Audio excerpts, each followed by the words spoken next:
आज है 18 सितंबर 2025, दिन बृहस्पतिवार। यूपी की सुर्खियों में आपका स्वागत है। आइए देखते हैं फटाफट अंदाज में यूपी की खबरें।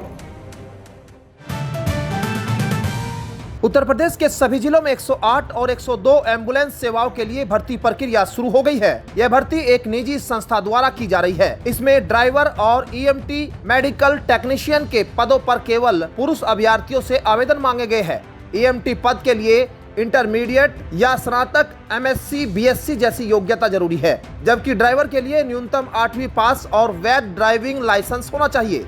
ईएमटी के लिए आवेदन तिथि 24 से 25 सितंबर और ड्राइवर के लिए 26 से 27 सितंबर है। चयन प्रक्रिया पीएससी मैदान फतेहपुर गेट नंबर 5 में होगी। दिल्ली विकास प्राधिकरण ने 2025 में 1732 पदों पर भर्ती की घोषणा की है। आवेदन प्रक्रिया 6 अक्टूबर से शुरू होकर 5 नवंबर तक चलेगी। इसमें patwari, MTS, naib tehsildar, legal assistant, junior engineer, stenographer जैसे कई पद शामिल है। सबसे ज्यादा वैकेंसी मल्टी टास्किंग स्टाफ 745 के लिए है। तकनीकी पदों के लिए बीटेक डिप्लोमा, कानूनी पदों के लिए एलएलबी और अन्य पदों के लिए ग्रेजुएशन 12वीं पास योग्यता आवश्यक है। चयन प्रक्रिया में लिखित परीक्षा, स्किल टेस्ट और डॉक्यूमेंट वेरिफिकेशन होगा। आवेदन शुल्क 500 रुपए है। इच्छुक उम्मीदवार आधिकारिक वेबसाइट पर ऑनलाइन आवेदन कर सकते हैं। उत्तर प्रदेश सरकार ने युवाओं को रोजगार देने के लिए नया मास्टर प्लान तैयार किया है। कौशल विकास मिशन के तहत अक्टूबर से सभी जिलों में प्रशिक्षण कार्यक्रम शुरू होगा। प्रत्येक जिले के 5 औद्योगिक क्षेत्रों की पहचान कर वहां युवाओं को उद्योगों की जरूरत के अनुसार कौशल आधारित ट्रेनिंग दी जाएगी। मिशन निदेशक पुलकित खरे ने बताया कि मुख्यमंत्री योगी आदित्यनाथ के सबको हुनर सबको काम लक्ष्य के तहत यह पहल बेरोजगारी कम करने और उद्योगों को कुशल मानव संसाधन उपलब्ध कराने में मददगार होगी। इसमें आर्टिफिशियल इंटेलिजेंस और रोबोटिक्स जैसे कोर्स भी शामिल है। योगी सरकार ने अस्थायी कर्मचारियों के हितों की रक्षा के लिए उत्तर प्रदेश आउटसोर्स सेवा निगम लिमिटेड का गठन किया है। कंपनीज एक्ट 2013 के तहत बनी यह संस्था भर्ती प्रक्रिया में पारदर्शिता लाएगी और आउटसोर्स कर्मचारियों को वेतन, ईपीएफ, ईएसआई, मातृत्व अवकाश व अन्य सामाजिक सुरक्षा लाभ सुनिश्चित करेगी। यूपी में 11 लाख से अधिक अस्थायी कर्मचारी कार्यरत है, जिन्हें अक्सर वेतन विसंगति और शोषण का सामना करना पड़ता है। नया निगम सुनिश्चित करेगा कि कर्मचारियों को समय पर सीधे बैंक खाते में वेतन मिले और न्यूनतम 3 वर्ष की नौकरी सुरक्षा मिल सके। मुख्यमंत्री योगी आदित्यनाथ ने अधिकारियों को निर्देश दिए हैं कि दुर्गा पूजा, दशहरा, दीपावली और छठ पूजा से पहले यूपी की सभी सड़कें गड्ढा मुक्त हो जाए। वर्तमान में 44,196 किलोमीटर सड़क को गड्ढा मुक्त करने का लक्ष्य है, जिसमें 21.67% कार्य पूरा हो चुका है। बैठक में सीएम ने पीडब्ल्यूडी, नगर विकास, ग्रामीण विकास समेत विभागों की समीक्षा की और समय पर काम पूरा करने के आदेश दिए। त्योहारों से जुड़ी 114 सड़कों को तुरंत सुधारने का निर्देश दिया गया। योगी ने उत्तर दक्षिण कॉरिडोर की रूपरेखा बनाने पर भी जोर दिया। लापरवाही पर कड़ी कार्रवाई की चेतावनी दी गई। उत्तर प्रदेश सरकार ने मुख्यमंत्री आवास योजना ग्रामीण में बड़ा बदलाव किया है। अब सपेरा और जोगी जातियों को भी आवास पाने की प्राथमिकता श्रेणी में शामिल किया गया है। उप मुख्यमंत्री केशव प्रसाद मौर्य ने बताया कि इस योजना में गरीब, बेघर बच्चे, घरों में रहने वाले और दैवीय आपदा से प्रभावित परिवारों को पक्के आवास दिए जा रहे हैं। अब तक 3.73 लाख लाभार्थियों को आवास आवंटित किए जा चुके हैं, जिनमें से 3.55 लाख का निर्माण पूरा हो चुका है। विधवा महिलाओं की पात्रता आयु 40 से बढ़ाकर 50 वर्ष कर दी गई है। उत्तर प्रदेश सरकार ने 2047 तक राज्य की प्रति व्यक्ति आय 26 लाख रुपए तक पहुंचाने का लक्ष्य तय किया है। वर्तमान में यह 1,08,572 रुपए है। नियोजन विभाग इसके लिए विस्तृत रोड मैप तैयार कर रहा है, जिसमें जनसंख्या व विकास योजनाओं को शामिल किया जाएगा। वर्ष 2017-18 में यूपी की प्रति व्यक्ति आय राष्ट्रीय औसत का 50.30% थी, जो 2024-25 में बढ़कर 52.90% हो गई है। इस दौरान यूपी की औसत वृद्धि दर 12.48% रही, जो राष्ट्रीय औसत 11.17% से अधिक है। सरकार का मानना है कि विकास की गति जारी रही तो 2047 तक यह लक्ष्य हासिल हो सकेगा। मेरठ के दिल्ली मेरठ कॉरिडोर पर बन रहा बेगमपुर मेट्रो स्टेशन यात्रियों के लिए बड़ा आकर्षण बनने जा रहा है। यह स्टेशन पूरी तरह भूमिगत है और इसे 240 मीटर लंबा, 24.50 मीटर चौड़ा और 70 फीट गहरा बनाया गया है। 4 मंजिला इस इंटरचेंज स्टेशन से यात्री नमो भारत रैपिड रेल और मेरठ मेट्रो दोनों सेवाओं का लाभ उठा सकेंगे।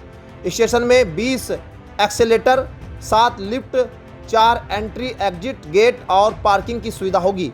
आधुनिक सिग्नलिंग सिस्टम और अंतर्राष्ट्रीय स्तर की सुविधाओं के साथ यह स्टेशन मेरठ के ट्रांसपोर्ट नेटवर्क को नई दिशा देगा और दिल्ली कनेक्टिविटी को और बेहतर बनाएगा।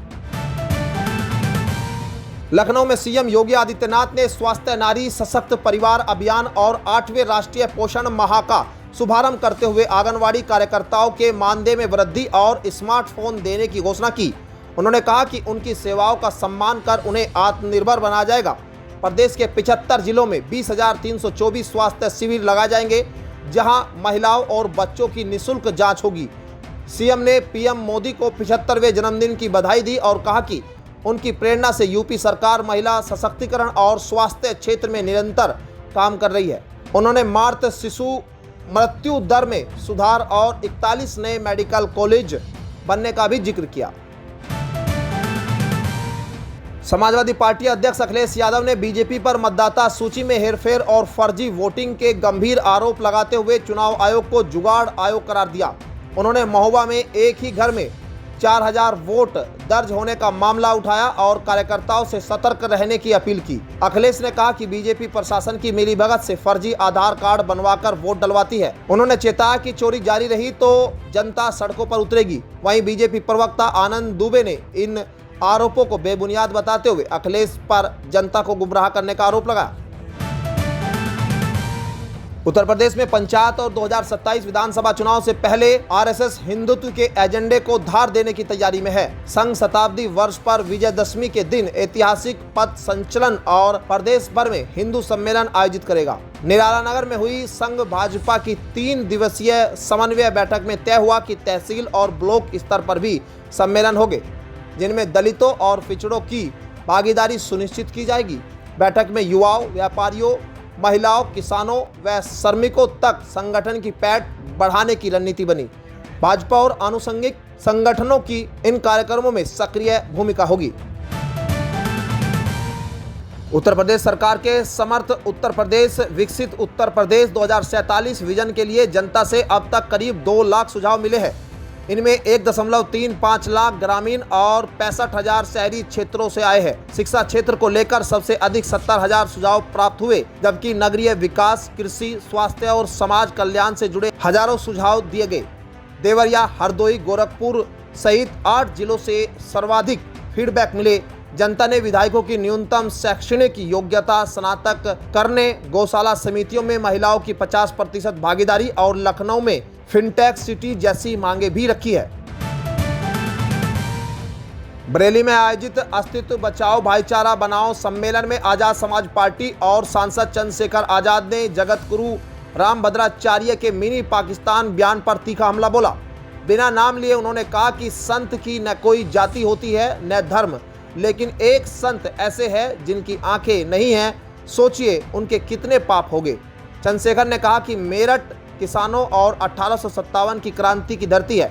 ऐसे जनपद को मिनी पाकिस्तान कहना निंदनीय है। उन्होंने जातिगत जनगणना, आरक्षण और संवैधानिक अधिकारों की रक्षा पर जोर देते हुए यूपी सरकार पर संवेदनहीनता का आरोप लगाया। मौसम विभाग ने उत्तर प्रदेश में 18 सितंबर के लिए मूसलाधार बारिश का अलर्ट जारी किया है। सीतापुर, बलरामपुर, बहराइच, हरदोई, महाराजगंज, कुशीनगर, बाराबंकी, सुल्तानपुर, अयोध्या, गोंडा और गोरखपुर में भारी बारिश की संभावना जताई गई है। विभाग ने चेतावनी दी है कि तेज बारिश से जनजीवन प्रभावित हो सकता है। निचले इलाकों में जलभराव की स्थिति बन सकती है। साथ ही बिजली गिरने और पेड़ गिरने जैसी घटनाओं को लेकर लोगों से सतर्क रहने की अपील की गई है। किसानों को भी अपनी फसलों को सुरक्षित करने की सलाह दी गई है। तो ये थी आज की 15 फटाफट खबरें। अगर आपको वीडियो पसंद आया तो वीडियो को लाइक, शेयर व कमेंट जरूर करें। धन्यवाद।